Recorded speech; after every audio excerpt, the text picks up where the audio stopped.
از اونجایی که همه ولاگ روزمرگی گذاشتن گفتم یه وقت زشت نباشه که من ولاگ روزمرگی نذارم. اول حیاطو بشوریم که حسابی تمیز بشه. ایوون ننرم با تایت شستم که قشنگ تمیز بشه. رفتیم بیابون چون از کی بود که ننه بگم هوس تره کوهی برا صبحونه کرده بود. رفتیم با بچه ها جمع کردیم. با نمک ضد عفونی کردیم و گذاشتیم چند دقیقه ایمون.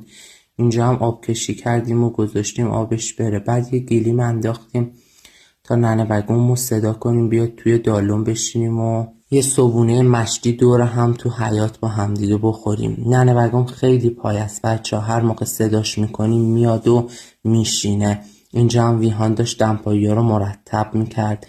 ننه بگم تا خودشو برسونه پارمیدا مشغول خورد کردن تره ها شد.